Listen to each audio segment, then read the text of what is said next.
सबसे पहले आपको इस वक्त की सबसे बड़ी खबर बता दें, श्रीनगर के पास जकूरा में सशस्त्र सीमा बल पर आतंकी हमला हुआ है, जिसमें एसएसबी का एक और जम्मू कश्मीर पुलिस का एक जवान शहीद हो गया है। शहीद होने वाले जवानों की संख्या अब 2 पहुंच गई है। 8 जवान घायल बताए जाते हैं। अब से कुछ देर पहले श्रीनगर के बाहरी इलाके जकूरा में यह आतंकी हमला हुआ।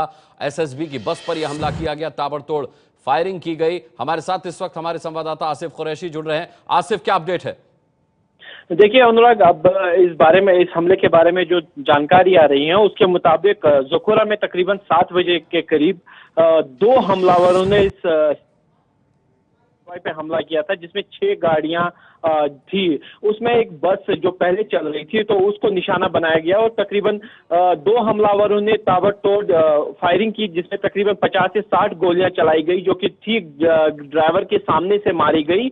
और उसके बाद यहाँ पे वो हमलावर भाग निकले थे सीआरपीएफ कैंप की ओर, लेकिन सीआरपीएफ जवानों ने वहां पे उनको फायर करके रोक दिया। इसके बाद वो एक सेब के बागान के जरिए वहां से भाग निकले। हालांकि तुरंत ही पूरे इलाके की घेराबंदी करके तलाशी अभियान शुरू कर दिया गया, लेकिन इस हमले में 9 जवान जख्मी हुए, जिनमें से सीमा सशस्त्र बल के 8 और Jammu Kashmir Indian reserve police यानी आर्म्ड पुलिस का एक जवान जुल्फकार जख्मी हुए, जिनमें से 2 के बारे में कहा गया है। एक तो एसएसबी जवान घनश्याम की मृत्यु हो गई है। और नजर बनाए रखिएगा, आगे अपडेट लेते रहेंगे। IG operation SSB Deepak Kumar का इस बारे में क्या कहना है, ये भी सुन लेते हैं। शाम में करीबन 7:30 बजे हमारी 3 कंपनियां अपनी ड्यूटी करके और वापस जा रही थी अपनी कैंप में, जो कि डिग्नीबल है, जो कि जहां पर यह घटना हुई है वहां से करीबन 5 किलोमीटर की दूरी पर।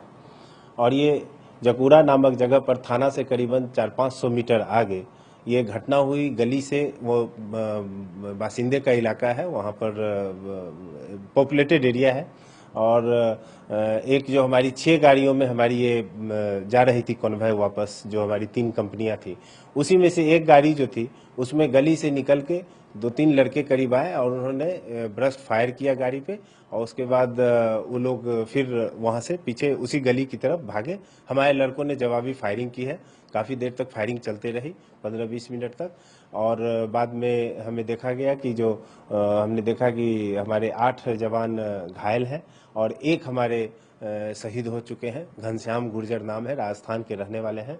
वो शहीद हो चुके हैं और जवाबी फायरिंग हुई। बाद में सर्च ऑपरेशन पुलिस के साथ मिलकर चल रहा है और उसमें अभी दिखा जा रहा है सर्च ऑपरेशन करके कि किस तरह। और अब ये भी सुन लेते हैं कि इस पूरी घटना पर चश्मदीदों का क्या कहना है। ये बिल्कुल मेरे दुकान के सामने हुई। हम दुकान में बैठे थे, ऐसे दोस्त आए थे मिलने के लिए, तो आज बहुत दिनों के बाद दुकान खोली। इतने में कुछ फायर की आवाज़ हुई। हमें लगा कुछ शायद इलेक्ट्रिक फॉल्ट आ गया, उसकी वजह से हम रुके। इतने में ही ज़बरदस्त जब फायरिंग शुरू हो गई, हम ज़मीन में दब गए। हमने पोजीशन संभाली, हमने नीचे झुके। हमने एसएचओ साहब को फ़ोन किया, उन्होंने कहा आप बाहर नहीं निकलो, आप बिल्कुल ज़मीन पे लेट जाओ, आप सेफ रहोगे उसी से।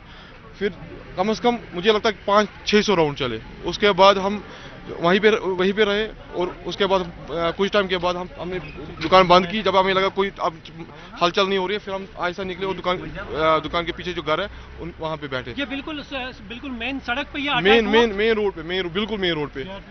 हमारी दुकान में इतनी सारी गोलियां लगी, हमें यकीन ही नहीं हो रहा है हम कैसे जिंदा है अभी। मतलब सीआरपीएफ के कैंप से थोड़ी दूरी पर ये फायरिंग? हाँ, बस थोड़ा सा दूर है ये। तो देखा आपने ये दुर्भाग्यपूर्ण आतंकी हमला, जिसमें 2 जवान हमारे शहीद हुए, एक एसएसबी का जवान और एक पुलिस का जवान शहीद हुआ है। एसएसबी की सशस्त्र सीमा बल की बस पर यह आतंकी हमला 7:30 बजे किया गया, ताबड़तोड़ फायरिंग की गई। 8 जवान इसमें घायल हैं।